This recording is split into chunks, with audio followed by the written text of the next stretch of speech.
Hello and welcome back to Zenin Fanfics. Today we're starting part 5 of an exciting new series, What If Villain Deku Became a Teacher at UA? If you enjoy this video, please like and subscribe for more content. The story we're featuring is written by Bloomer Bill on fanfiction.net. You can find all the relevant links in the description, so be sure to check out the author's profile and say hello. Now, let's dive into the story. Magny knew she was in for a rough trip through life as soon as she figured out that she was female.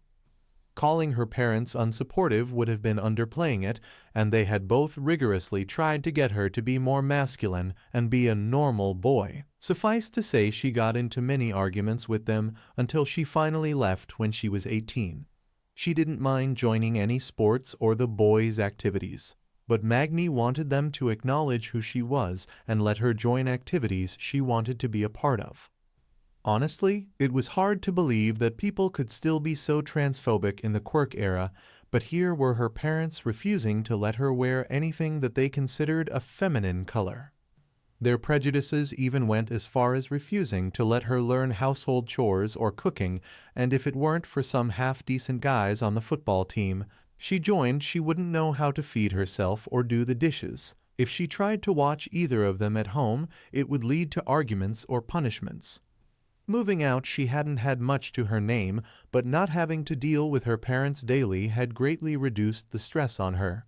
And since she was an adult, she got her name changed as soon as financially possible, which of course led to the biggest hissy fit her parents have ever thrown, and Magny was left with no choice but to sever all contact with them. And boy, they didn't like that, and borderline harassed her about changing it back and getting her to stop with her little phase. Magny had to move prefectures twice just to get away from them, something that cost a ton of money each time, and it made getting a job much harder. She didn't have much in the way of experience, and with only a high school diploma, so she couldn't get any jobs that paid much. Magny also swore she had the worst luck with employers because 3 out of 5 were transphobic. None of them were on the same level as her parents, but that wasn't exactly a high bar of praise. Take her current ex-boss, for example. He ran a bar, and she was a bartender for him. But when one of the drunks known for giving girls trouble complained, she found herself being fired mid-shift. Didn't matter, she was one of his most reliable people. The fact she identified as a woman was enough for that prick. She hardly had time to grab her bag before he tossed her out on her ass. Tired of her god-awful day, she turned around and spent a good amount of time cursing the prick and his bloody business. Once she ran out of steam, the world responded to her dramatics by snowing. She ran a hand through her hair to get it out of her face and started to trudge back to her apartment when a familiar voice called out, "Maggie." Turning around, she saw Shuichi, a woman with a spider mutation that had been generous enough to let her stay in her apartment for a couple of months 3 years ago. "Oh, hey Yua, it's been a while." She greeted, a bit bashful at being caught in such a low state by the woman. Yua and her son were hard to forget, and not just because of their quirks. The Shoujis were good people, and they were kind enough to her when she stayed with them. That kindness hadn't left her as the woman quickly walked over to her and began fussing over her. "Oh Maggie, are you all right? How'd you get caught up in this mess without a coat?"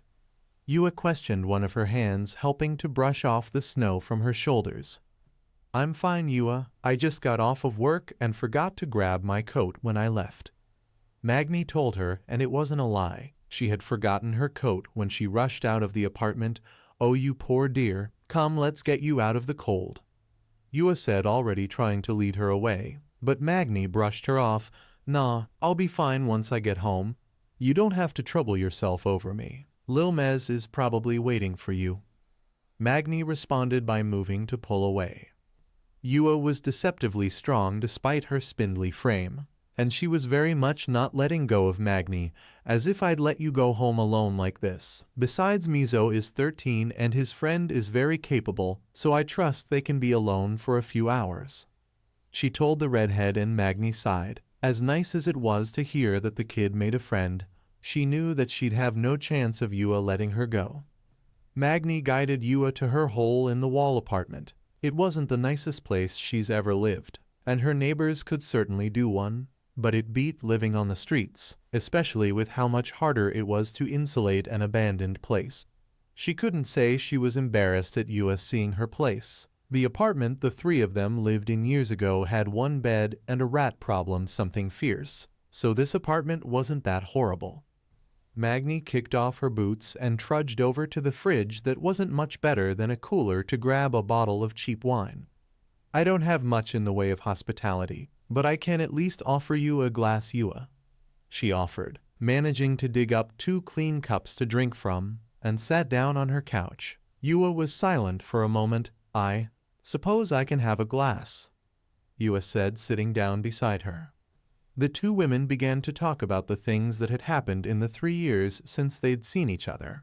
Yua nursed her mug of wine while Magny freely drank most of the bottle.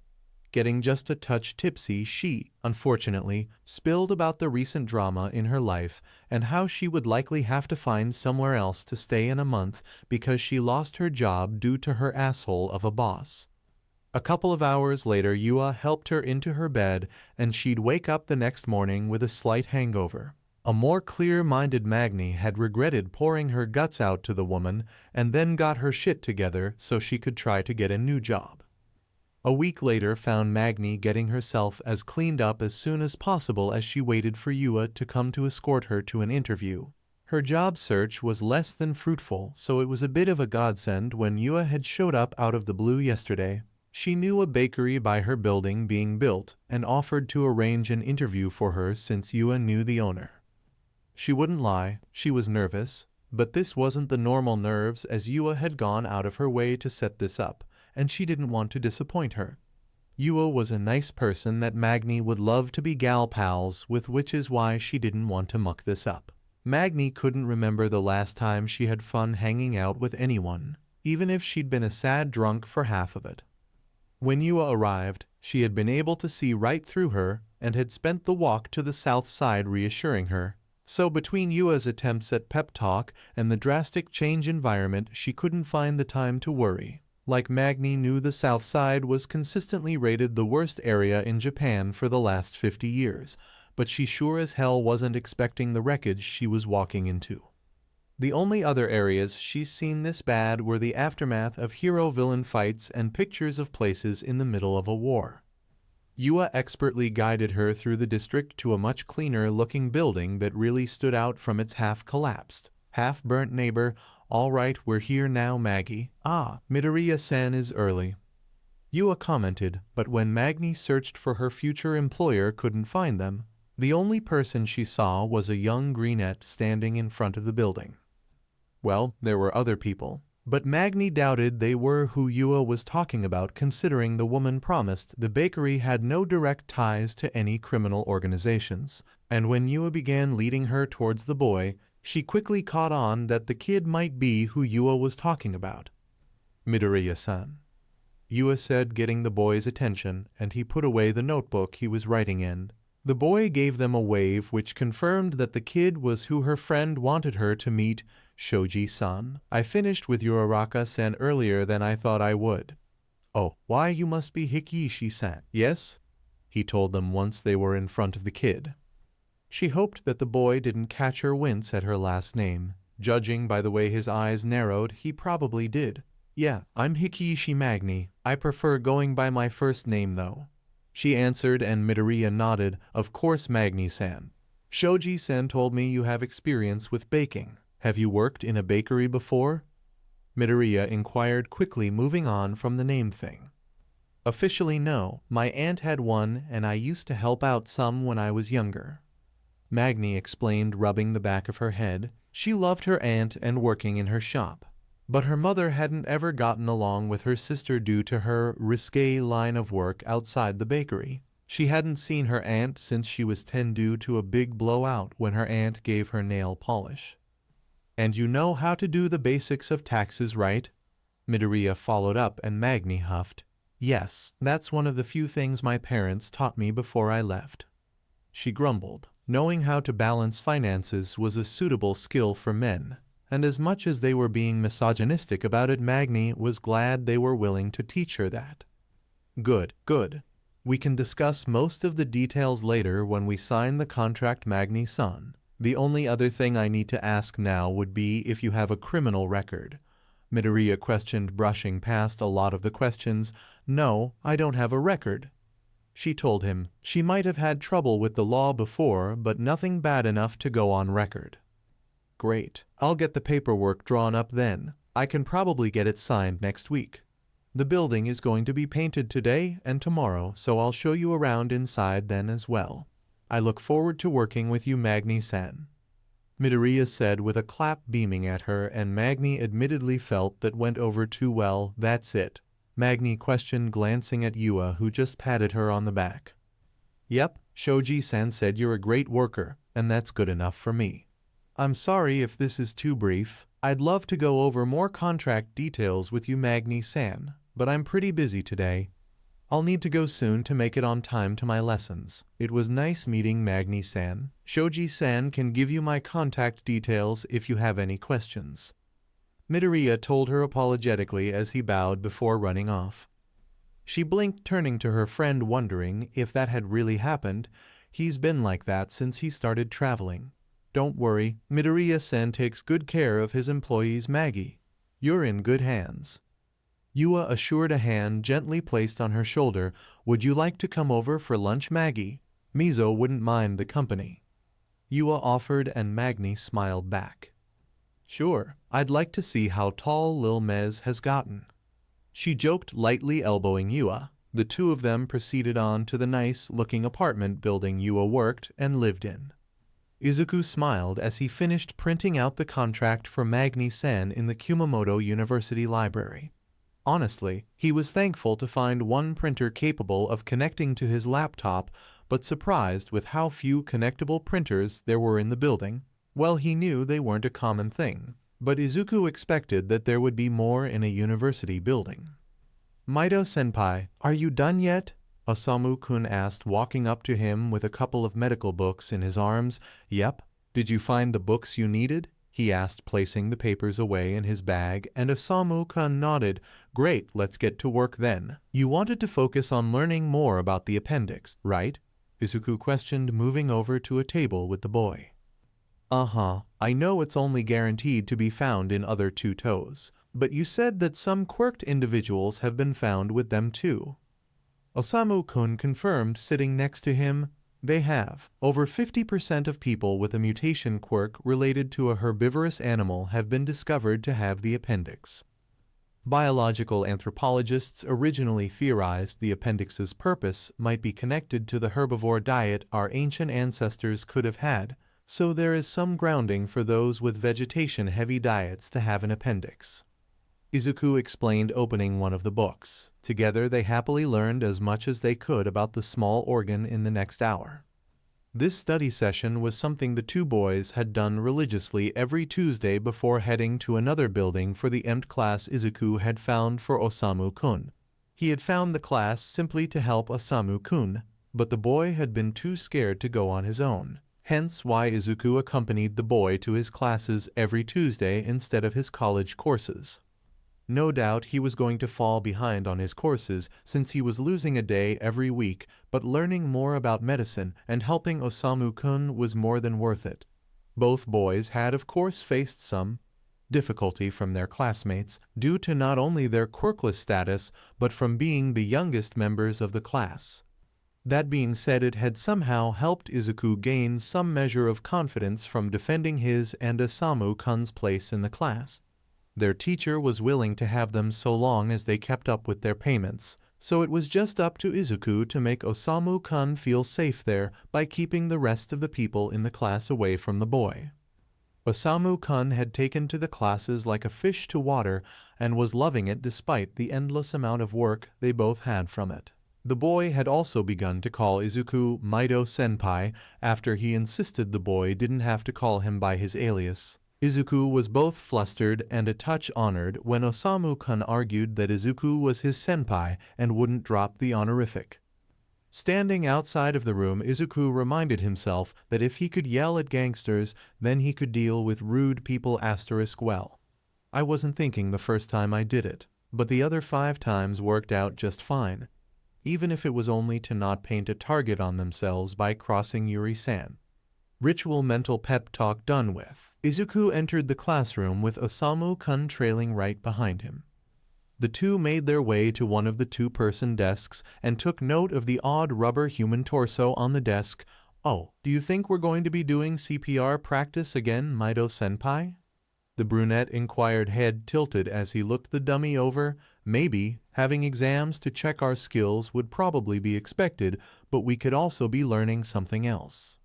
Izuku answered himself, curious about what they could be learning today. "Like what, Mido-senpai?" Osamu-kun pondered, and Izuku hummed. "Well," he said one word before a man at the desk in front of them whirled around. "Oh, would you two hollows stop fucking jabbering?" He snapped at them, making Osamu-kun shrink back and press himself into Izuku's side. The brunette, however, stared back at the man shocked. While no one had been welcoming of them, Izuku didn't think anyone there would sink so low as to call them that slur. He squared his shoulders and glared at the blond man, not bothering to remember whatever his name was. "What did you just call us?" Izuku questioned, feeling slightly disgusted rather than the typical annoyance. To his credit, the blonde seemed to understand the gravity of what he just said and looked to the rest of the room. But for once the people in the room were clearly on Izuku's side. They probably wouldn't if the blonde called him any of the other numerous quirkless slurs. Hell, Izuku himself wouldn't care if he said something else like geneless null. But publicly calling a quirkless person a hollow was a serious social faux pas and might be the only time the quirkless were allowed to retaliate, especially when it was directed at a child. Unfortunately, before he could, the instructor entered the room and noticed the tense air. The woman groaned. "What happened this time?" she questioned, not having any patience for the current drama. A woman with antlers standing beside the blonde immediately took a step away from him. "Davidson called them that," the woman told their teacher, pointing at an empty beaker, not wanting to risk becoming a social pariah by saying it herself. The teacher stared at the pair for a minute, and it took another example for her overworked brain to catch on, and she scowled. "Davidson, out." The woman ordered, "Rain-sensei." The blonde tried to protest, only for the teacher to shoot him another scowl. "I said out. I do not have the time or energy to deal with piss ants that spew bullcrap," Rain-sensei said firmly. Davidson wisely shut up and left. Rain-sensei was not a woman to cross, and as a working doctor, she had little patience for idiots. Osamu-kun tugged on Izuku's sleeve. "Mido-senpai, did they help us?" he whispered in utter disbelief, which was warranted considering both of the women were generally rude to them for being quirkless. Yes, what he said wasn't okay, Izuku told the boy, making him even more confused. "But people have called us slurs all the time," Osamu-kun countered, and Izuku's heart twinged as he understood Osamu-kun's confusion. Izuku didn't know why that slur was different either until he was Osamu-kun's age. "I'll explain it to you later. We should focus on Rain-sensei right now." Izuku set a hand on the boy's shoulder. Osamu-kun wanted to ask him about this magical slur that people couldn't call them, but let it rest and turned to Rain-sensei. After they finished that day's class, Osamu-kun immediately plied him with questions about the slur. Izuku sighed and led him back to the library and away from prying eyes at a quiet, isolated corner, taking his phone out and opening a digital copy of a specific book before he explained a morbid event involving the MLA and the quirkless 75 years ago. He also explained that hollow was short for hollow blood, a slur that gained more traction due to how quirkless people were discovered to be more likely to have quirkless children regardless of their partner's quirk. Hollow itself wasn't a bad word, and it was used interchangeably with the other evolutionary backwash names quirkless people were given until around 75 years ago. Izuku also explained that people still called quirkless people hollows or hollow bloods, but that people just couldn't say it in public. He knew that was a weird point, but people just had strange rules for social situations, and calling a quirkless person hollow around other people in public was just one of the things that were against the rules of hospitality or something. Osamu-kun seemed to understand what Izuku told him, even if the social hypocrisy didn't make much sense to him. That was about as much as Izuku could ask for, considering the reason for the odd social taboo was such a dark event in history, and he was glad he didn't have to deal with the emotional mess of a person he had been when his mom told him of the event. Osamu-kun had his number, so if he was affected by the knowledge, he'd call if he needed to talk about it. With that in mind, he went on with his rounds in the red light districts, teaching in one place and handing out care packages in all 5 of the districts. Izuku finished up placing some of the new fluffy materials in the same places he always did. He had learned how dangerous winter was for the less fortunate after the SSI, and he tried to do his best to help where he could. He didn't have property there yet, so Izuku had taken to buying large warm coats, warm gloves, large blankets, and easy-to-make warm food. He smiled, making sure the trunk was closed so weather and feral animals wouldn't get to the things he'd left there. Proud of himself, he nodded and was planning to leave when he was mobbed by a group of rabbit-quirked children. Izuku was caught off guard and fell into the snow with a short cry of surprise. Izuku wanted to be at least somewhat annoyed by them tripping him up and the snow that got in between his clothes, making the boy wet and cold. But the small hill of excited children giggling and laughing from where they sat on top of him made it impossible. I apologize, Deku-Sensei. Unfortunately, I think you know how hard it is to wrangle my brood. A woman with limp rabbit ears said, her arms crossed as she tiredly watched them. The kids didn't take too kindly to that, and more than one stuck their tongues out at her. Izuku tried his best to smile at her from where he was pinned on the ground. It's fine, Vespa-san. I completely understand. 15 toddlers are a handful. He playfully assured, not giving the kids any satisfaction when a few of them whacked him in retaliation. Not wanting to risk frostbite, Izuku sat up and caused the 5 kids that were on top of him to fall into the snow and their siblings around them. Whining was quick to come from those he displaced, making him have to cover his mouth to keep them from hearing him chuckle. But considering he was kicked in the ribs by one, the toddlers, he didn't know why he bothered trying to hide it with their hearing.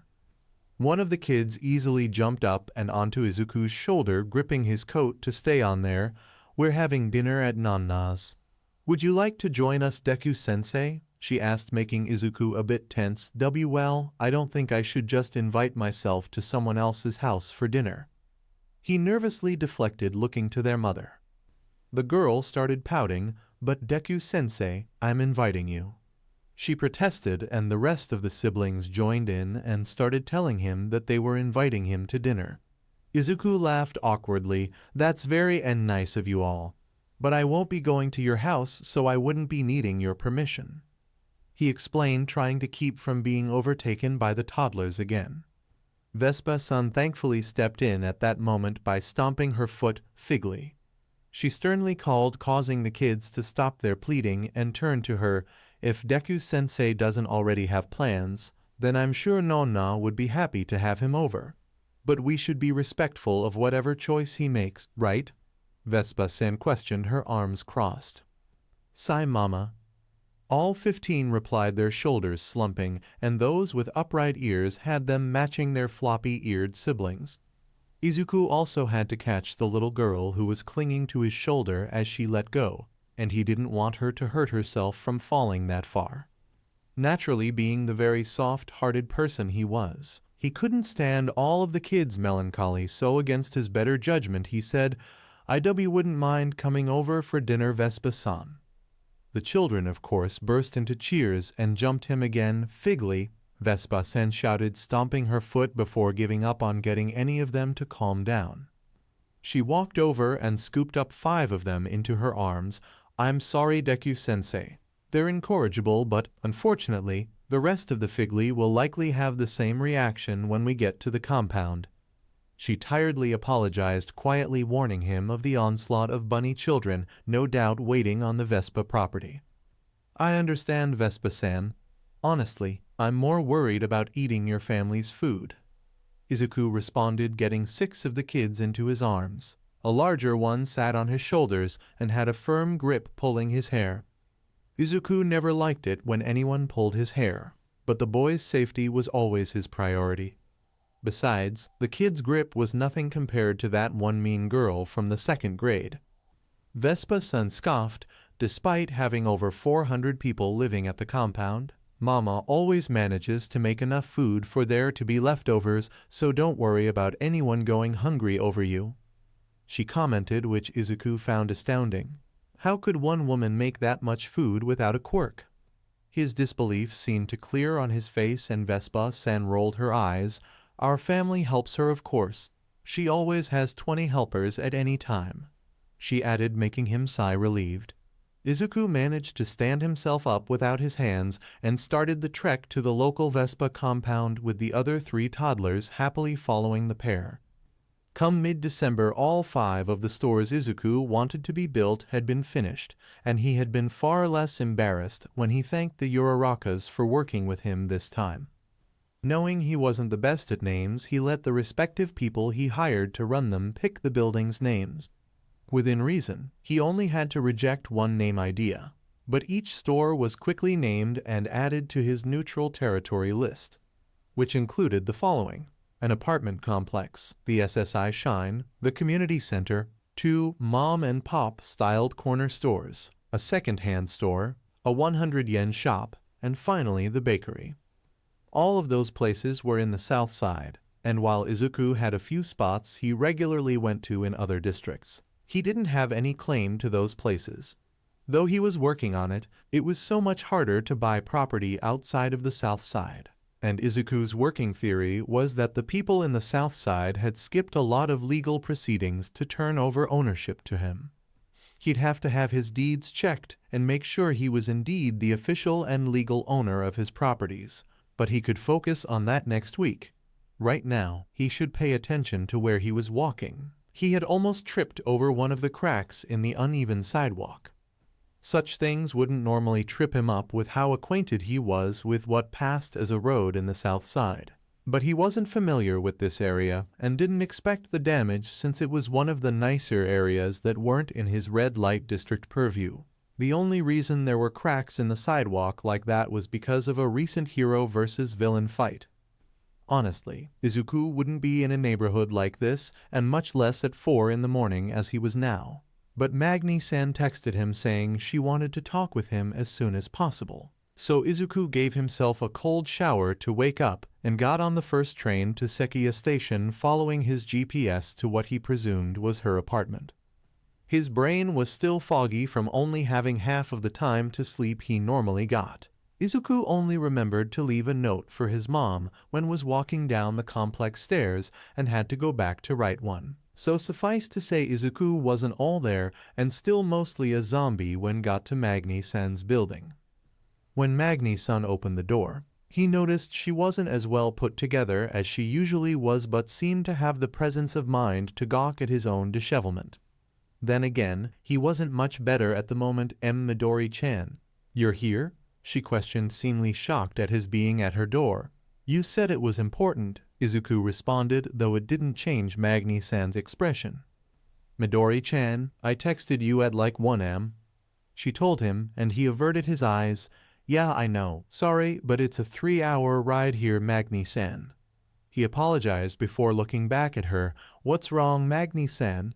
You didn't say in your text, he asked. Mange-san opened her mouth to speak, then closed it and ran a hand through her hair. Right, okay. Mizo mentioned you were studying quirks, so you know a lot about them, right? She asked, and Izuku blinked. I was. I graduated back in October. Are you having problems with yours? He inquired, because that would seem like a valid reason for the middle-of-the-night text. No, not my quirk, Magny-san quickly corrected her, hands going to hug herself. But I know someone who is, she admitted, pausing to swallow. It's bad, she confessed, her worry clear. Does it hurt them? Izuku pressed, and Magny-san nodded. Izuku quickly understood the severity of the situation. He ran his tongue over his teeth hard to the point of pain in order to jolt his groggy brain. Do they need a hospital? He asked, and Magny-san became slightly panicked. You can't tell anyone. He's not. Magny-san responded, trailing off as she struggled to find the right words. Magny, Izuku said, easily getting the woman's attention with a sharper tone and dropping the honorific. I work and practically live in the 38 red light districts. The people I am closest to are in gangs, the mob, or involved with both. And to top it all off, I'm quirkless. I am the last person to go to the authorities. He told her, finding himself surprisingly short on patience in his state. I do not care if your friend is on the wrong side of the law. What I care about is if he needs something I can't help with, like a broken bone. He clarified, making some of the tension leave her anxious form. Does he have any? Izuku questioned, and Magny-san shook her head. No, his quirk wouldn't cause anything like that. Well, I don't think it could.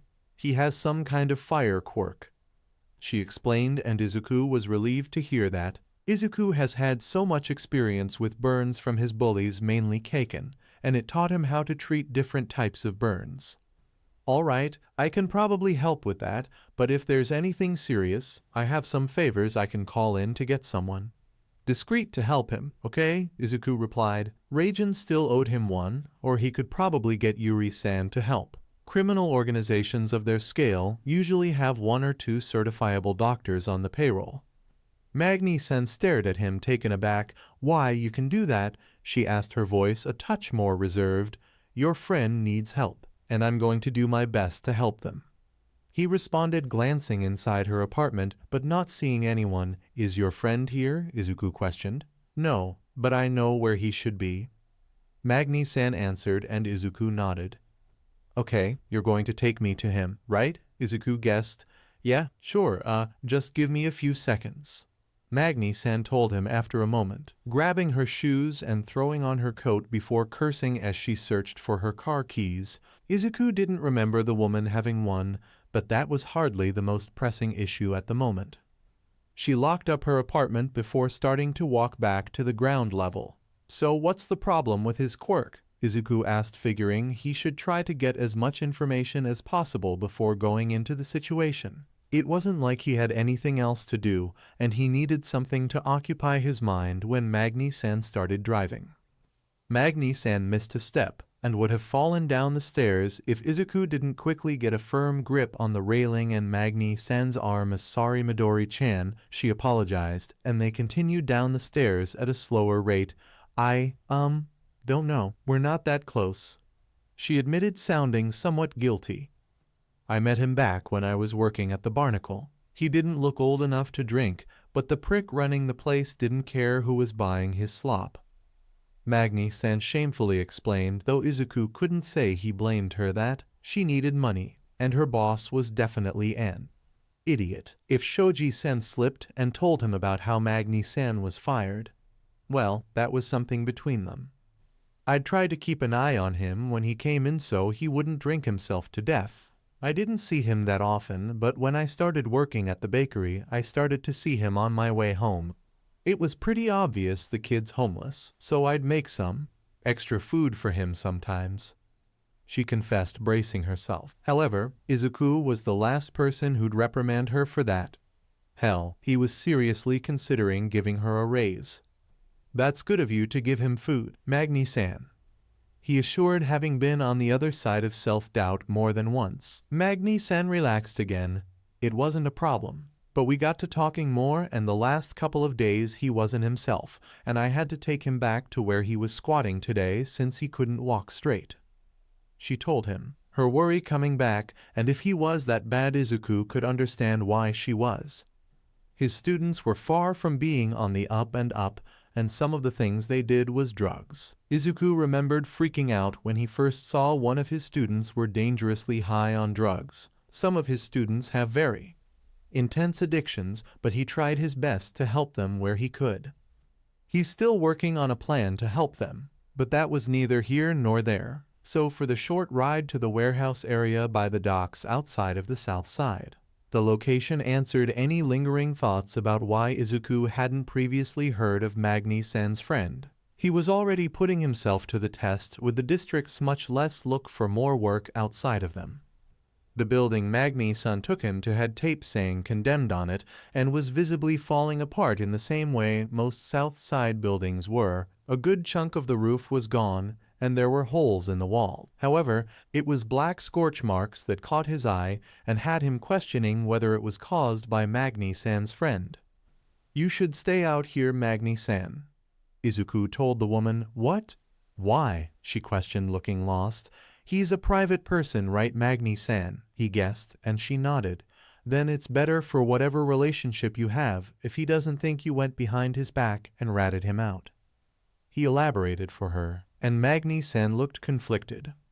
Izuku sighed. "Magny-san, I can handle this situation just fine on my own. Do you think that your friend would purposely hurt me?" he asked, and Magny-san reacted instantly. "No, never," she denied. "Then don't worry, I've dealt with abrasive people all my life."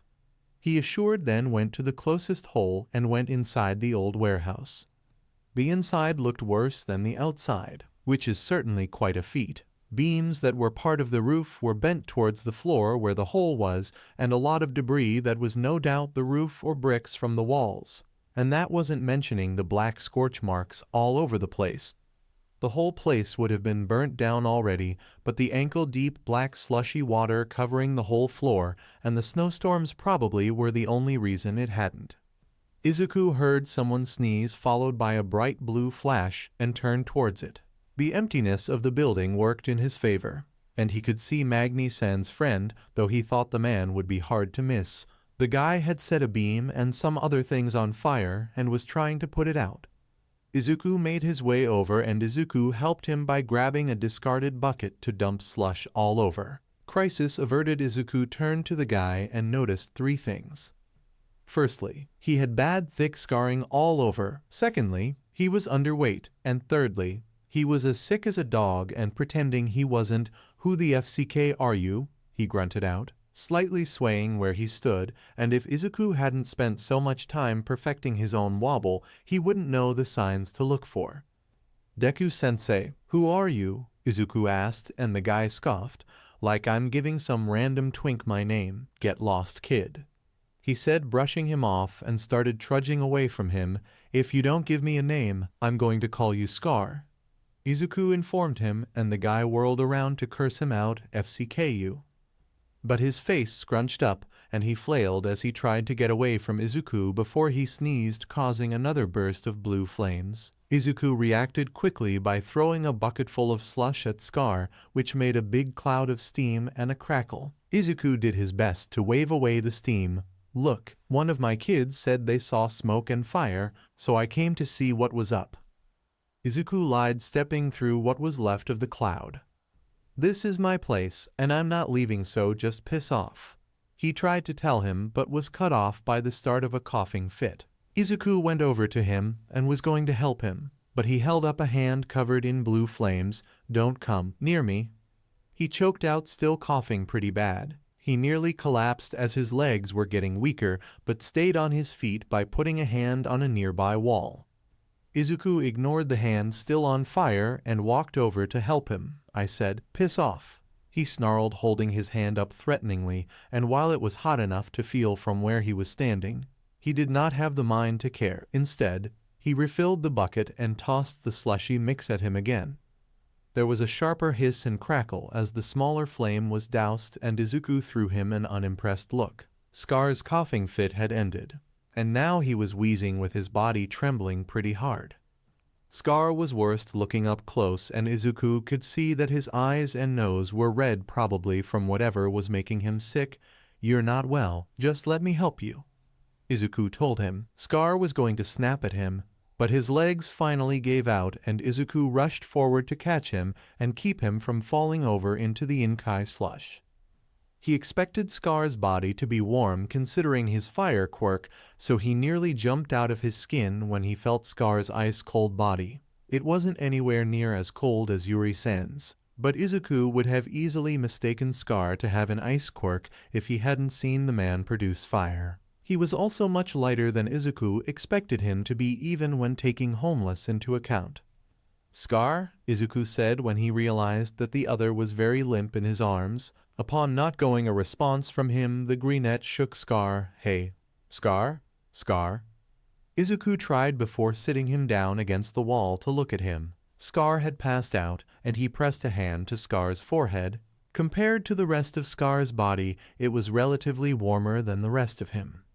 Concerned, Izuku hoped that he had just passed out from exhaustion or exposure since he didn't have a good coat on. Scar needed more help than he could provide by himself. Izuku no doubt would be calling in favors, and he should probably go to Yuri-san since he'd have more resources.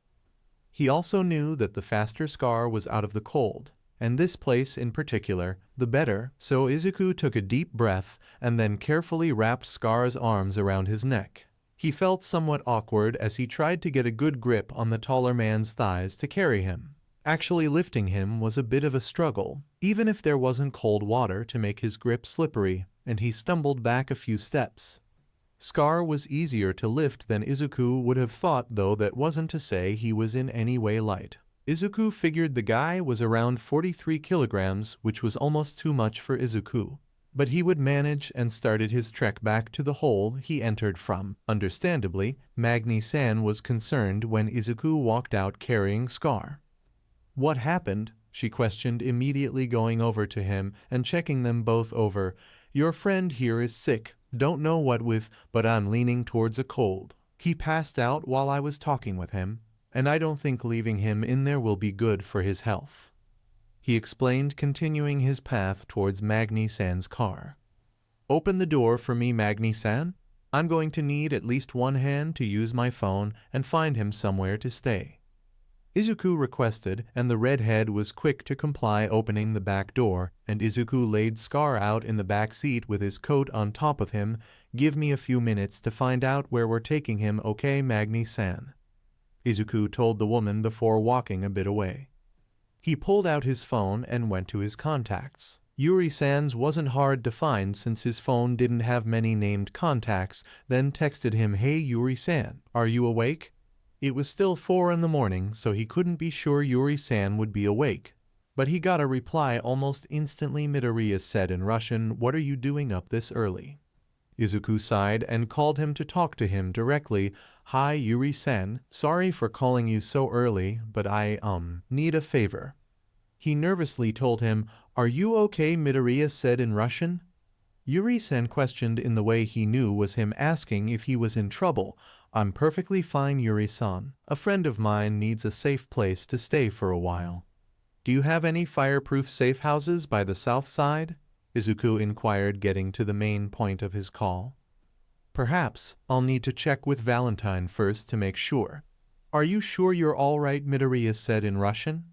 Yuri-san pressed. Izuku wanted to call the man's worry for him more parental than friendly, but even if he wasn't sleep-deprived, Izuku did not have the mental constitution for figuring out what kind of relationship they had now. "I'm fine, just a little tired from being up so early, Yuri-san," Izuku assured, rubbing his arm, trying to stay warm. "If you say so," Midoriya said in Russian. "I'll get back to you in a moment," Child said in Russian. Yuri-san told him, and Izuku nodded. "Of course, thank you, Yuri-san. This means a lot to me," he responded, thankful Yuri-san was willing to help him out with this. He waited for a few moments before Yuri-san returned. "Valentine says there should be a safe house nearby. It should be on block 14 by the Niigata racecourse. Will that work?" Child said in Russian. He offered, making Izuku let out a sigh of relief. "Yes, that should be ideal," said in Russian. Izuku answered, throwing in some Russian Yuri-san had taught him. "I'll send word to my men there to prepare for your arrival. It will be building number 6 and the passcode for the door is 5E847, Child said in Russian. Yuri-san informed him. "Got it, thank you," Yuri-san said in Russian. Izuku told him, "It is no problem, Midoriya. I shall still see you Saturday, yes?" Yuri-san responded, and Izuku smiled as he replied, "Of course, Yuri-san. I'm going to hang up so I can get my friend to your safe house now. Talk to you later, Yuri-san."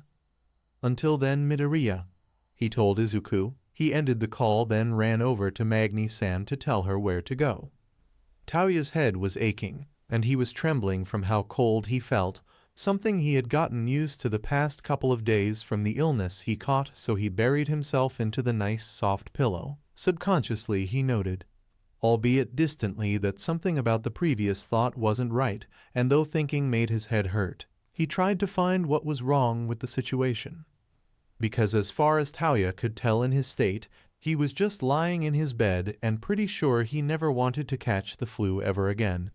Maybe it was the blanket cause it felt softer than his. Perhaps Fayumi had given him her blanket, but that didn't make sense. How would Fayumi find him this far from Yusutafu?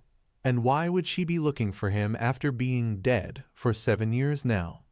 It was that last thought that jogged his foggy memory onto the fact that he could not be in his bed, and it set off alarms in his head. Tauya should be on his bare, soggy mattress and feel bone cold because of the gaping holes all over the warehouse he'd taken residence in. He struggled to sit up, and not just because he was sick, but because a good part of him didn't want to leave the bed since it felt so good where he was. He had just managed to push himself upright when someone put a hand on his shoulder and gently stopped him, freaking Tauya out since he hadn't opened his eyes yet. Light sensitivity sucked, but he should have risked the headache just to make sure he wasn't alone. Hey, don't try to get up yet. You're not doing so well, hun. His terror ebbed slightly upon hearing Magny's voice. He was still freaked out, but having someone he kind of knew helped a bit. Red, he croaked, trying to open his eyes. Yeah, kiddo, it's me. Just try to calm down. Do you need anything? She asked, removing her hand from his shoulder just as he got over his light sensitivity. With his vision returned, he could see Magny wasn't in the best shape herself. She was sitting on the bed in a stained tank top, sweatpants, and her hair in a messy bun. Then his gaze went over the room they were in and noted 2 things. It was pretty bare outside of the bed. There was a chair and bedside table. And it was a good thing he hadn't opened his eyes, cause the room was mostly white. The fucka are we? He questioned, searching his groggy brain for what could have happened. He was coming up empty, cause the last thing he could remember was trying to get some sleep after she helped him back to his building. Magny hesitated, looking away from him. Somewhere safe. I was worried. You didn't look good, and I couldn't just leave you like that, hun. I came back to check on you, but well, someone else did first. She explained, and that helped him to recall some bits of a blurry figure. But he still couldn't remember shit. My new boss, the kid I mentioned. Yeah. He saw how bad off you were and had me drive us here, she told him. Tauya was going to again ask just where here was when the door to the room opened and some preteen greenette entered with a tray of food. Upon locking eyes, the memories of what happened hit Tauya like a truck, including the part where he tried to bluff the kid into leaving and subsequently got a bucket of slush to the face for his troubles. Ah, you're up, he commented. Good, let's check your temperature, Deku said, placing the tray down on the side table and grabbing a thermometer off of it. Tauya scowled back at the boy as he approached. Don't come near me, why? He growled, only to gag as Deku stuck the device in his mouth. I woke up at 1 am to catch a train to check on you. It's 5 am now, so I'm running on 3 hours of sleep, and I haven't eaten anything since last night. Deku cheerfully told him with a smile that didn't reach his eyes, and in your state, you couldn't fight off a toddler. He added, giving off a much more sinister vibe than Tauya thought the boy could be capable of. Maybe it was the kid's quirk. So, I highly suggest that you stop trying my patience, considering I've gone out of my way to get you somewhere to recover. Now close your mouth, he instructed, and reluctantly Tauya closed his mouth, shooting a look at Magny. Unfortunately, she looked just as taken aback by the boy's demeanor. Thank you, Deku said with a sigh, his threatening aura dissipating, but Tauya didn't let his guard down. There was a beep and Deku removed the thermometer to check the temperature and hummed 18. 3C, that's better, he muttered, placing it aside. 18C, Magny hissed, looking horrified. But Deku waved her concerns off, considering he was around 16. 6C when he got here. This is a vast improvement, one that is to be expected given the nature of his quirk, he replied offhandedly. That made Magny look between the two of them, rather lost. But, I thought you had a fire quirk, she said, looking at him confused. I do, he snapped, but his body is built for an ice quirk, Deku commented, rooting through the drawer for something. Talia felt his heart jump into his throat. How did you? He trailed off shocked because how did this kid know that? What else could he know about him? The kid rolled his eyes but didn't turn his attention away from what he was doing. If your body wasn't built for it, you'd be dead already. And even if I wasn't familiar with ice-quirked bodies, your scars make it pretty clear you inherited a strong ice quirk from someone. He answered, pointing to the large, purple-tinted scar on his forearm. While Talia could understand the temperature thing but his scars. What about my scars? He questioned, unsure what the greenette was implying. He didn't like not knowing what others were talking about. Instead of replying right away, the boy stopped what he was doing to roll up his sleeve and showed his forearm to both of them while pointing to 5 small patches of discolored skin with multiple small red or black specks in the middle of each oval of bleached skin. It wasn't a pretty sight and looked disturbingly like fingerprints. This is what third-degree burn scars look like. Those, however, Deku said, then he pointed to one of Talia's burn scars, are ice burns, which always happen whenever someone with an ice quirk gets burnt due to the biological makeup necessary for safely housing an ice quirk. The degree of the burns varies from person to person due to the strength of the ice quirk and how bad the burn itself is. Yours are 3rd degree, bordering 4th ice burns, no doubt from pushing the boundaries of your antithesis quirk. He explained, and for the most part both could follow along. A what quirk? Magny asked in his place, and he was glad he wasn't the only one confused by the term. They received a patient smile in return as Deku pulled his sleeve down again. I apologize, Magny-san. I tend to forget most people aren't well versed in quirk science outside of the bare minimum. He apologetically told them, and Talia was surprised there wasn't much arrogance in his voice. And he would know, considering how his sperm donor was capable of surrounding himself with people as bad as himself. I'm sure you know the 3 quirk types: transformation, emitter, and mutation. But quirks also fall into one of 3 categories: old world, antithesis, or new world. Deku explained, causing Talia to become lost because in all the time his sperm donor talked about quirks, he's never heard of quirk categories. Contrary to popular belief, every quirk is usually 2 quirks combined. A primary quirk that allows the abnormal ability, and the secondary quirk. The way the primary and secondary interact with each other is what places them in either antithesis or new world. He told them, going back to the drawer and pulling out a jar of something. New world is what most people think when they think of quirks nowadays. Someone has a primary quirk, fire for example, and a secondary quirk that protects their body from fire to a certain degree. He elaborated as he opened the jar and stepped closer to the bed again. Talia shifted to move away, but there was only so far he could go with a wall behind him. Antithesis quirks, on the other hand, are where the primary and secondary quirks have a negative reaction to each other that can cause severe damage to their holder without proper training or support. Like how your fire quirk leaves ice burns when you exceed your limits because your secondary quirk only gives you a degree of invulnerability to the cold. Deku finished off saying as he pulled out some goop from the jar and proceeded to rub it on Talia's arm. And for all Talia didn't trust the kid, he only let the boy continue rubbing the goop on him because whatever it was made his scar tissue feel looser, for lack of a better word. He could move his arm, and it didn't feel like he had to force his skin to stretch itself out, his ability to fight the kid off in his current state notwithstanding. Magny-san, could you make him some soup since he's up now? He requested as he finished rubbing whatever the goop was into his scar tissue and turned away to wipe his hands off on some wipes also on the tray. Magny met his eyes, silently asking if he wanted her to stay, and Talia found himself not dreading the idea, even if he still felt unease about being alone with this kid. The boy was kind of like his brother, and he was enough of an egghead he felt reasonably safe with him. So, he gave Red the go-ahead, and Magny hesitantly exited the room and left the 2 of them alone.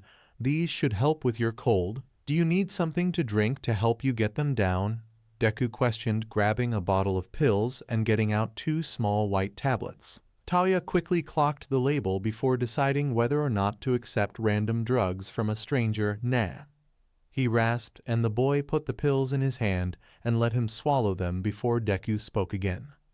My friend is going to let you stay here until you get better. Do you have any idea what you'll do after that? He inquired. Tauya scowled back at him. What's it to you? He questioned, giving him a dirty look, being as grateful as he could be to the kid for kidnapping him.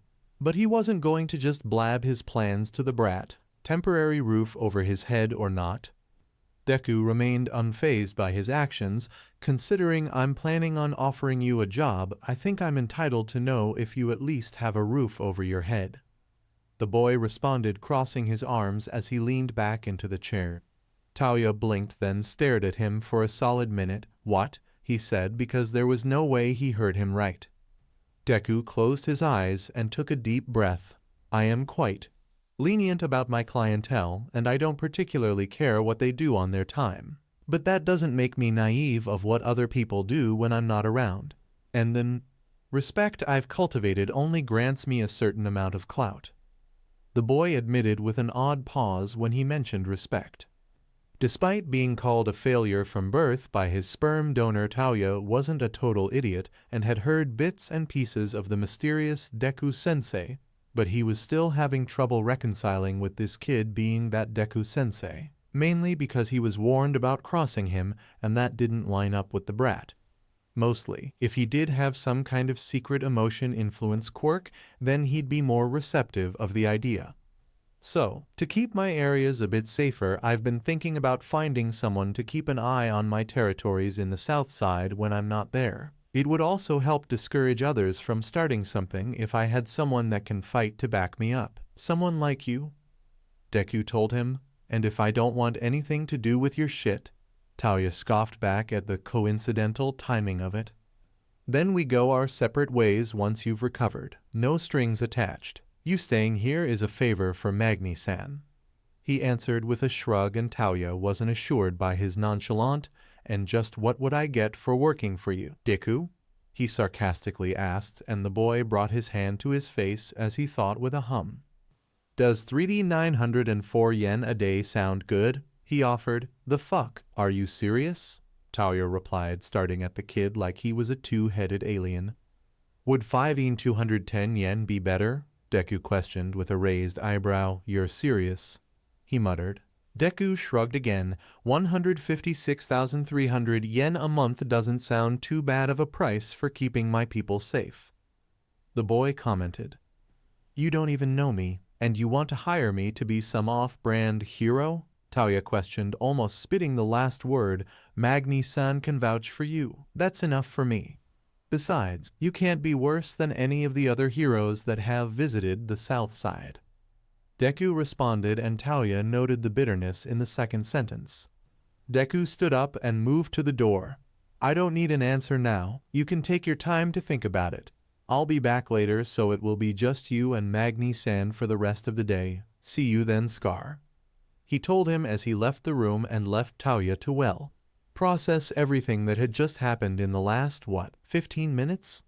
Getting kidnapped by a kid, learned that he was one of many with a shitty quirk, and was offered a job by his kidnapper who could not be older than his baby brother.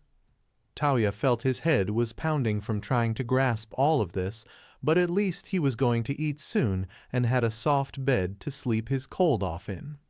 Magny can say that working in the south side had been interesting to say the least. Sure, she was used to dodging sketchy figures, having worked her fair share of jobs in red light districts, but running the Minty Delights bakery was very different from all of her other positions.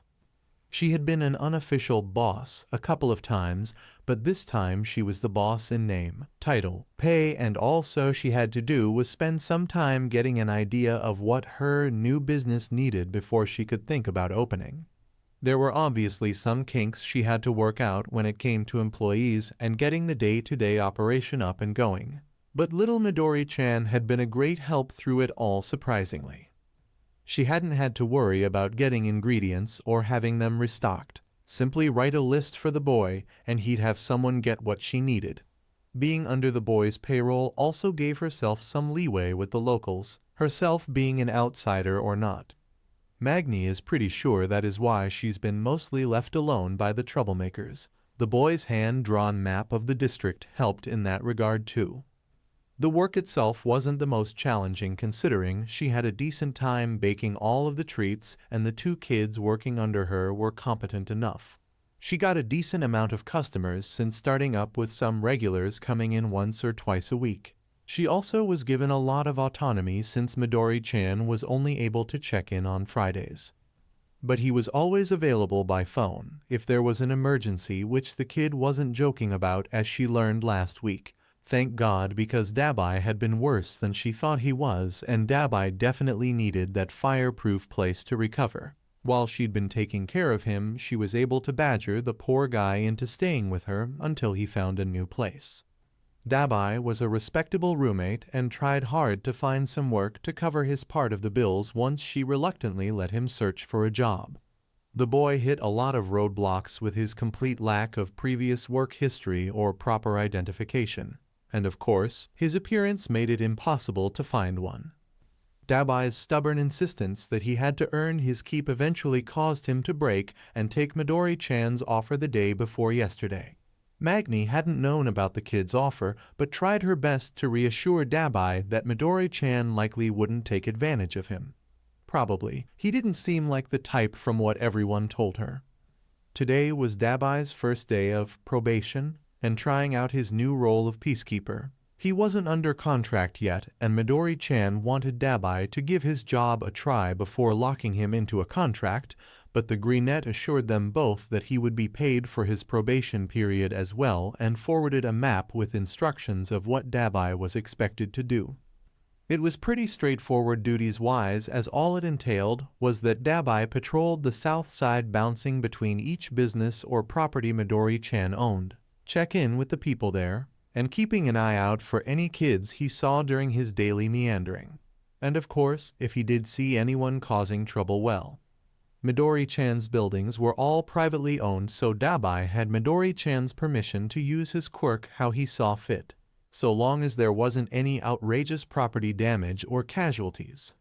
So with all this in mind, Magny made sure to bake Dabi's favorite cookies so he could have them when he eventually popped by. She led him to the district that morning but hadn't seen him since then. Magny tried to keep from worrying about him too much, or else she'd be likely to stress bake all of their stock. It was a relief that Dabi finally strolled in around noon. The guy looked exhausted, but he was in one piece, and she didn't clock any funny movements. "Hey there, hun. I was worried you were gonna try avoiding me," she teased, coming around the counter to the little table that Dabi chose to collapse at. "Bat brat's trying to kill me," he grumbled back at her, his face buried in his arms. Magny pat him on the back. "Your first day not going that well, hun?" she asked, and he gave her a look. "I've been running around in circles because that brat has his business all over the district. And of course, I can't just go from point A to point B because of all the gangs roaming this shithole." He spat in response. She gave an understanding hum. The south side was loaded with gangs, and she had her own trouble avoiding them in the beginning. She couldn't imagine how much more difficult it would be if she was as underweight as Dabi is, much less when winter was in full swing as it was now. "I know it sucks, hun, but it's better not to mess with the locals until you make a name for yourself. Midori-chan only has so much sway around here," she told him. Dabi gave her the stink eye. "I don't need that brat to protect me," he huffily replied, and she could swear it was his equivalent of pouting. Magny chuckled over his childish behavior and ruffled his black hair. "Sure you don't, kiddo," she teased, and Dabi proceeded to try and smack her hand away from him. "Don't call me that. I'm over 20 years old. I'm not a kid," he maturely protested, making her playfully roll her eyes. "So you say, but until you can prove it, you're always gonna just be a kid to me," Magny said. Dabi groaned and buried his face in his arms again. "Everything's been fine here, hun, but feel free to stay as long as you need, kiddo. And I've made you a little snack for your trouble," she told him, dropping a baggie of cookies in front of him. Dabi's eyes lit up, and he eagerly pulled out one to gobble it up like the little goblin he was, making her chuckle again. She turned away and was moving back to the counter when she heard the soft jingle from the doorbell. "Welcome to Minty Delights. How can I?" She greeted, turning towards the entrance only for her brain to crash when she saw who was there. Because there was no way that her mother would ever be caught dead anywhere near a place like the South Side on principle, much less be standing inside the district. But no, the longer she stared at the well-dressed woman, the clearer it became that she was standing in the shop, and that she wanted to be anywhere else from the disgruntled look on her face. Magny felt she should have known that they might have shown up to make a scene at her work. It has happened twice before, but she didn't think either of them would be so crazy as to travel across Japan to confront her in person in a red light district. Her mother, ever the aggressor, took charge and marched over to her, scowl firmly in place on her face. "Kenji, it's high time you stop with this childish tantrum of yours and come home." She spat, and Magny took a step back, a familiar twist in her gut once she heard her old name. Dabi was on his feet and would have intervened if she hadn't quietly motioned for him to not. "Mother, we've talked about this. You can't just barge into my life or my work whenever you feel like it. And that's not my name anymore. I had it changed years ago." Magny tersely replied, trying her best to not give Mother the emotional response the woman wanted. Mother pursed her lips. "Perhaps I wouldn't have to go to such extreme measures if my son wasn't acting so irrationally," she coldly told her. Mother glanced down at her clothes, and her face twisted in disgust. No doubt at her clothes. Magny wasn't wearing a dress today, but she was wearing pastel colors that her parents absolutely would have never let her have under their roof. The frilly pastel apron no doubt wasn't helping matters. "How long do you plan to continue this absurd rebellion of yours, Kenji? You're 26 now. You don't have much time left to find a good job and a decent woman. You shouldn't be wasting the prime of your life on this foolishness, much less in a place like this," she questioned, rudely gesturing to the wrecked area outside the shop window. Magna's fists clenched. She was used to her parents looking down on her and her life choices, but after spending a decent amount of time with the people who lived in the South Side, she couldn't help feeling personally insulted. Not everyone that lived there was a criminal or some drug addict. She's met a couple of good people here who just were in a shitty situation, one she could easily be in if she wasn't as lucky. "I'm not wasting my life by being who I am or doing what makes me happy with people who support me. And until you can understand that, I want nothing to do with you. Either of you," she firmly said, crossing her arms. The other woman scoffed and was going to continue her rant when someone cleared their throat behind her. "Excuse me." A familiar young voice called, and when her mother moved, she saw little Midoriya-chan standing there. Magny felt her face start burning, embarrassed at being caught fighting with her mother, and was worried that the woman was going to cause her problems at her job. Again.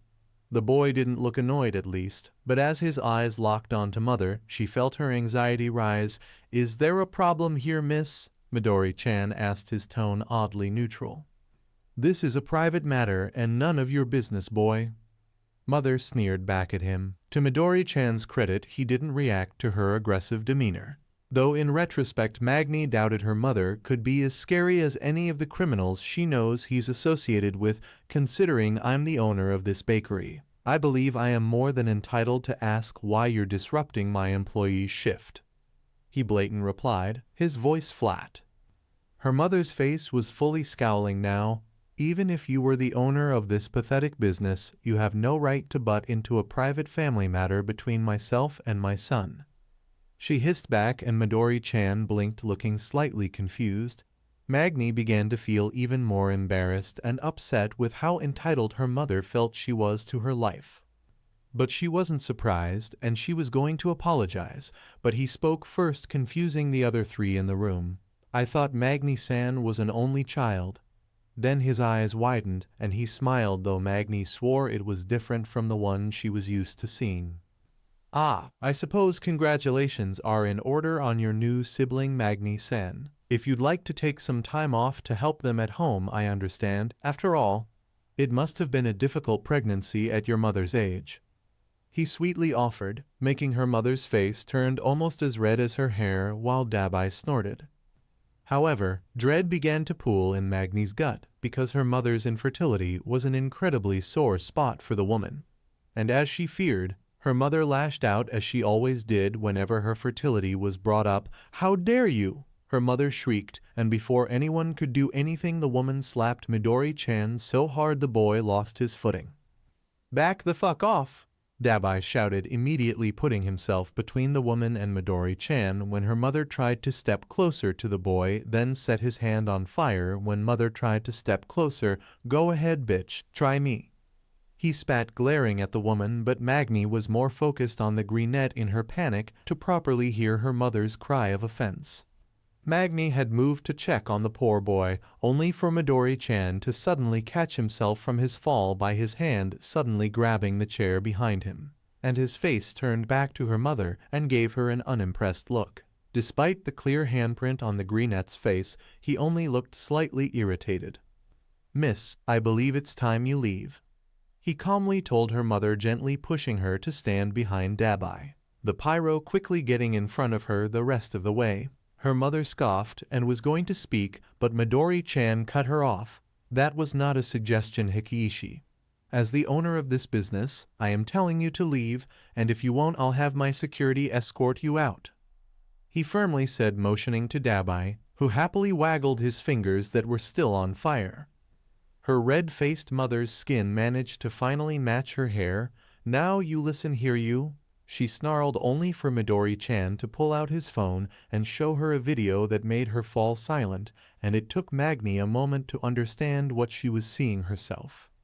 But then it looped, and she realized it was a muted recording of her mother aggressively speaking to Midori-chan before striking him hard and cut off when he started to fall. The video had to have been taken by someone outside through the large bakery storefront window given the angle, but it was clearly her mother and Midori-chan. Magny turned to look outside, but didn't see anyone where the cameraman should have been. Midori-chan gave a soft hum. "I wonder what the school board would say if they saw this, Hikiishi," he pondered out loud, and while mother lost a lot of the wind in her sails, she wasn't backing down, as if they'd ever listen to a disrespectful brat like you. She spat, and Midori-chan smiled back at her. "I'm sure they won't, but if this got leaked to every news station in Japan, I can see the headlines now. Beloved and respected high school teacher caught on camera assaulting a poor defenseless boy. Do you think they'll stand beside you when a mob of angry parents comes demanding your head, Hikiishi Junko?" Midori-chan proposed, looking her mother dead in the eye, and that made the woman pale. The threat, while mostly unsaid, was very clear, and Magny couldn't believe what was happening. Midori-chan stepped towards her mother. "The thing about living off of a reputation is how easy it is for everything to be taken away from you. So, Mrs. Hikiishi, I think you should go home to your husband before you do something you can't come back from," he sternly advised, and left the air thick with tension. Her mother was furious, and Magny didn't need a mind-reading quirk to tell the woman wanted to curse Midori-chan out. Mother did have a brain, however. Instead, she huffed, storming off, taking the tension away with her, and as soon as the woman was out of sight, Midori-chan's shoulders slumped, his posture returning to the concerned nature she had come to know the boy by. He turned to her. "Are you all right, Magny-san?" he softly asked, and if she was being honest, she wasn't. Having mother randomly show up in her life was always stressful and admittedly left her an emotional mess. Today probably wasn't going to be an exception, but she could have that existential crisis when the day was over with the help of a cheap bottle of wine. Right now, though, she was way more concerned about the bruise blossoming on the boy's face. "I'm not the person who just got hit. Are you okay, Mido?" she questioned back, her hand unconsciously going to cup the injured cheek, but it stopped halfway, not wanting to cross a line. To be fair to Magny's worries, her mother's fingernails apparently scratched the boy bad enough to draw blood, and 3 drops were building upon his cheek. Midori-chan's eyes flicked down to his cheek as if he could see it without a mirror before they went back to her. "It's fine, Magny-san. I can handle some discomfort to keep my people safe," he simply assured, and Magny, of course, noticed his inclusion of her being one of his people. Though Dabi, who wasn't as familiar with the boy, scoffed. Since when is a slap that knocks you off your feet and draws blood count as discomfort? He inquired, his arms crossed. The boy shrugged. I've been struck harder by toddlers. You'll find most of us two-toes are a touch more durable than the average person. Midori-chan explained, adding air quotes when he said average, but Magny was sure she wasn't alone in her confusion over what a two-toes was but chose not to ask about it just yet.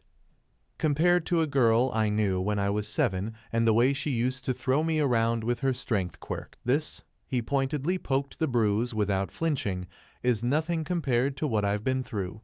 So please don't blame yourself for it. Either of you.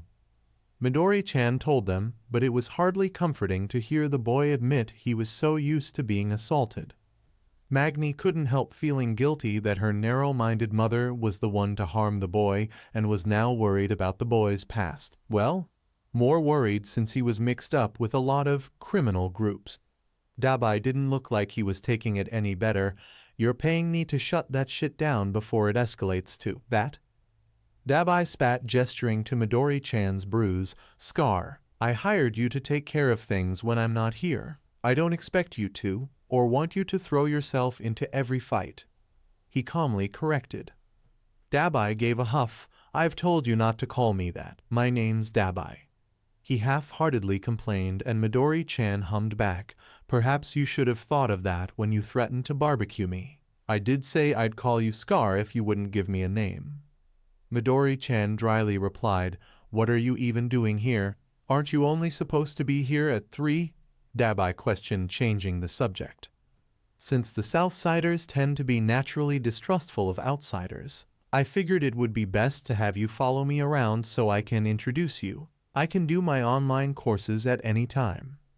Midori-chan simply explained, brushing it off. Dabi's eye twitched. I don't need some green twink babying me. He told him, making Midori-chan roll his eyes. The two continued to bicker almost playfully, which helped to drain a majority of the tension left over in her body from the confrontation.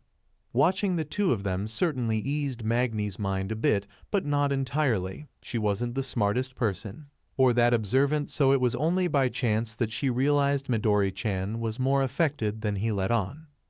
After all, the shaking of his tightly clenched hands was very minor and almost invisible with how his arms were crossed. Maybe she was reaching given she hasn't known the boy for long, but the way he held himself felt tenser than he usually was. And that did hurt on some level for the woman, that she needed the kid to force himself through his anxiety to protect her from her own family. But on the other hand, knowing someone so paradoxically powerful had her back to the point he'd take a blow for her sake was grounding, in a way she's never had in her life before, and something she knew she shouldn't take for granted. Kaori smiled as she walked home with her friends, Kiku-chan and Aki-chan. She didn't go to school like her friends because she had Annie-chan and Midoriya-chan to teach her, but she loved to go to her friends' school and walk with them back. She got to see so many things she'd never see where she lived, like the street signs that hung over the roads. Annie-chan told her they were supposed to change colors, but she has never seen what colors before, or so many buildings without the pretty markings she's seen her downstairs neighbors do occasionally. There were even things like pretty flowers and some duckies in a pond once back in spring, and it was like she was walking through a whole other world. Even when it was really cold and there was snow everywhere, it was so pretty.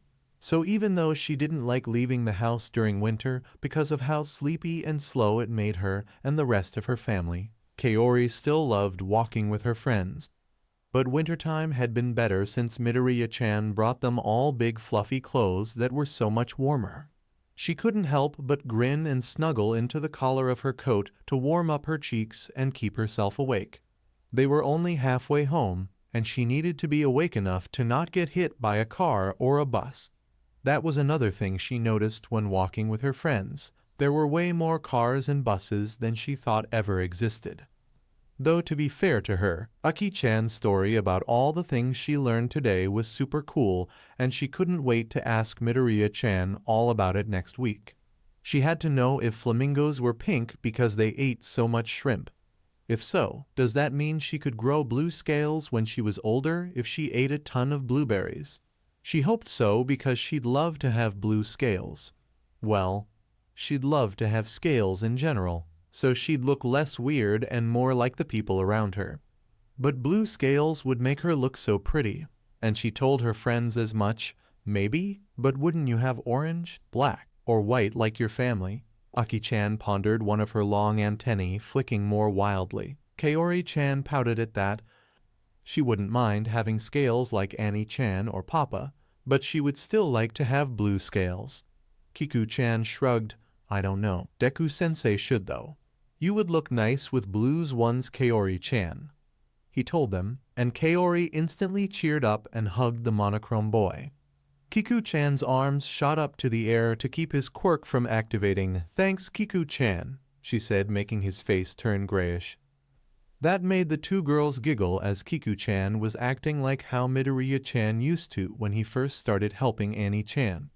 The three had to stop as they reached a crossing, and when they looked for cars, Kaori spotted someone shivering in an alleyway. The sight wasn't something odd, but the thing that stood out to the young girl was that the person had scales all over just like Annie-chan. Of course, Kaori had to meet this person because she had never met anyone that was fully scaled other than Annie-chan, so once it was safe, Kaori rushed across the street to go say hi to the person. Kaori-chan, Aki-chan cried when she had left them behind. Standing in front of the person, Kaori noticed a few things about the reptilian person she hadn't been able to see from across the street, like how they had pink hair hidden under the hood covering most of the person's face. She didn't know fully scaled people like Annie-chan could also have hair too. Did her brother have hair once? She must have surprised them because she could see their wide pink eyes, and Kaori couldn't help being envious of the other person. After all, their eyes were her favorite shade of pink. She was also curious if the person had cold blood like Annie-chan did, because Midoriya-chan said most fully scaled people do, and the person wasn't properly dressed for winter if they were. She knew she had been staring at the person for a while, so she decided to speak. Hi, what's your name? She politely asked, and the person sluggishly blinked at her and then answered with a bit of confusion, Igachi. The person sounded like a boy to her, but she was more concerned about how he slurred his name. He sounded just like Annie-chan did when he got too cold, and his eyes had the weird look too. She frowned, walking closer and rubbing her mittens against the boy's face. Iguchi-chan flinched back, but leaned into her hands when he understood what she was doing and let her warm his face. Kaori-chan, Aki-chan called, and Kaori looked over her shoulder to see her two friends had caught up to her. I found someone like Annie-chan. His name is Iguchi-chan. She told them, and her two friends approached Iguchi-chan. Her friends both examined the sleepy, green-scaled boy that was letting Kaori try to warm him up with her gloves. Why does Iguchi-chan look so sleepy? Kiku-chan asked. Is he sick? Aki-chan inquired, leaning in and letting her antennae repeatedly tap against Iguchi-chan's face as she always did when she thought someone was sick. Considering that Iguchi-chan could hardly keep his pretty pink eyes open, she understood why they were both concerned about her new friend. I don't think so. I think Iguchi-chan has cold blood like Annie-chan. And Midoriya-chan said people with cold blood always get sleepy when they're cold. We probably just have to get Iguchi-chan somewhere warmer, and he'll wake up. Kaori told them, feeling disappointed she couldn't help him before she gasped as she had the greatest idea. Annie-chan has a special blanket to keep him from being super sleepy. We just have to get Iguchi-chan to my house, and he'll wake up, she cheerfully exclaimed. Kaori took one of Iguchi-chan's clawed hands and tried to pull him up. Come on, Iguchi-chan, follow us, she told him, and even though Iguchi-chan was sleepy, he managed to shakily get to his feet after Kaori's prompting. That's it. This way, Iguchi-chan, she instructed, gently leading the boy to the sidewalk. Kaori-chan, are you really going to take this guy home with you? Kiku-chan whispered, his gaze going from her to the boy trudging along with them. Kaori smiled, nodding. Of course. Papa's still at work, and Annie-chan wouldn't mind sharing his special blanket. He lets me sleep in his bed all winter sometimes. she answered, adjusting her grip on Iguchi-chan's hand so he wouldn't get any colder. They didn't have far to go, but Iguchi-chan didn't have any gloves, and she was sure it was because of his claws. It took Midoriya-chan a while to find good gloves for Annie-chan. The last thing Shuichi could remember before his hindbrain had forcibly taken over was trying to find somewhere warm to stay for the night. It was all hazy after that, and he couldn't remember anything from that time even if he wanted to. His hindbrain wasn't going to waste the energy to make any memories when it needed to conserve all the resources it had left. So, when he woke up, Shuichi was understandably frightened when he realized that he was in someone's room. He looked all over for any sign of what could have happened during his fugue state, and while he hadn't felt anything other than the usual tight pinching all over and a headache from being unconscious, that didn't mean something hadn't happened to him. The dingy room admittedly wasn't much help with how bare it was. A couple of boxes with books on top of them, the large mattress he was currently sitting on, and the door that presumably led to somewhere else. None of this helped Shuichi, but he could at least think straight again thanks to a very large and warm electric blanket that had been draped over him. As much as he didn't want to stick around for whoever lured him, the chill in the air and the idea of becoming unconscious again frightened him. The door opened suddenly, and he wasn't sure what to think when a young blonde girl with slit eyes peeked inside. Iguchi-chan, you're awake. The little girl cheered, running over to him. Did he know this girl? This girl knew his name, but he couldn't remember the girl for the life of him. She didn't seem very dangerous as she beamed up at him. Even with 4 sharp tiny fangs, I knew Annie-chan's special blanket would help you. It always helps Annie-chan when he gets sleepy. The girl told him with a little giggle. She probably meant the electric blanket that covered him, and Shuichi wondered if he had somehow lucked out in being found by someone with reptile mutations, and they had taken pity on him. It wouldn't be the first time he's found a sympathetic shoulder from another mutant-quirked individual, and just as he was about to ask the girl, another figure far more intimidating entered the room.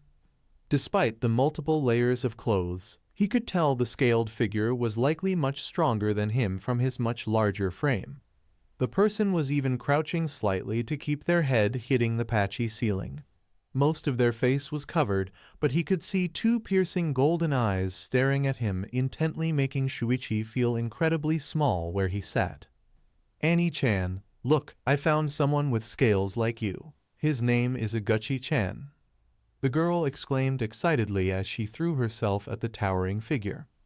Annie-chan's eyes flicked down to the little girl making grabby hands at him, and he surprised Shuichi by kneeling and pulling down the thick scarf covering his similarly reptilian-shaped face. Kaori, you shouldn't bring strangers home just because they have scales, he softly explained, if a bit flatly due to his monotone voice.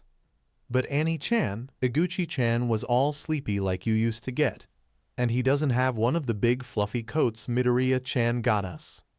Kaori protested, getting a trill-like hum in return before his eyes were on Shuichi again. I apologize for the scare my sister no doubt gave you, Iguchi-san.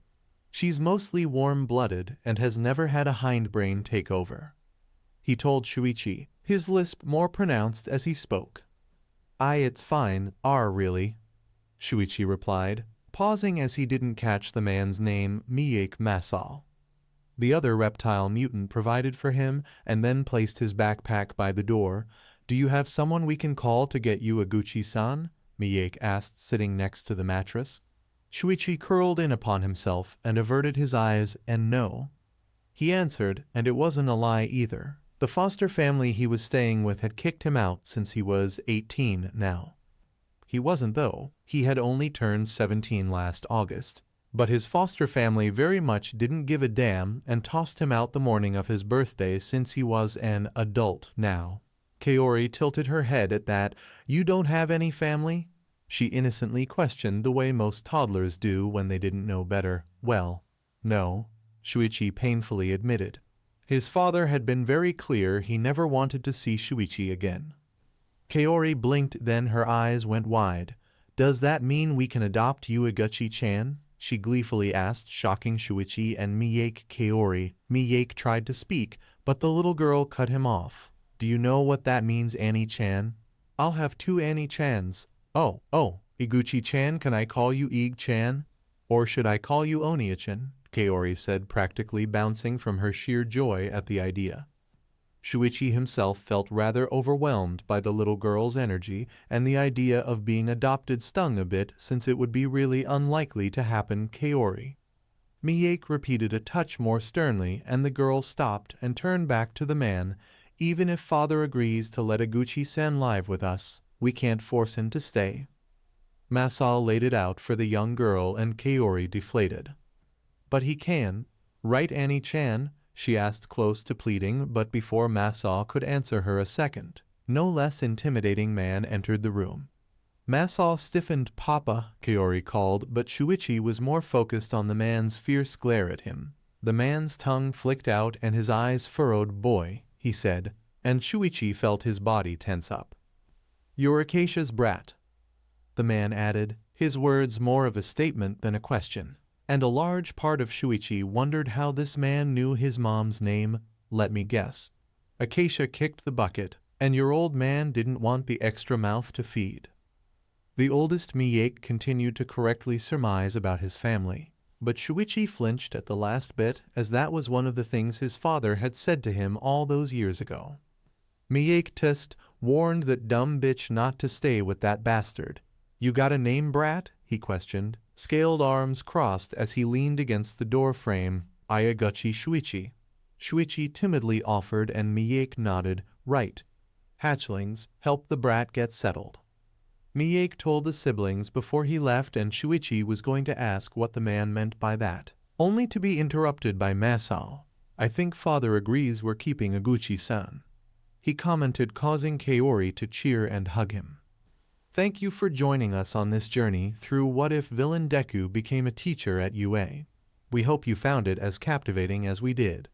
A big thank you to Bloomer Bill for creating such an engaging story. Don't forget to visit their profile on fanfiction.net for more fantastic works. The link is in the description below. If you enjoyed this video, please give it a thumbs up. Share it with your friends and subscribe to Zenin Fanfics for more intriguing explorations into fanfiction and fantasy. Your support helps us create more content like this, and we love hearing your thoughts and suggestions in the comments section.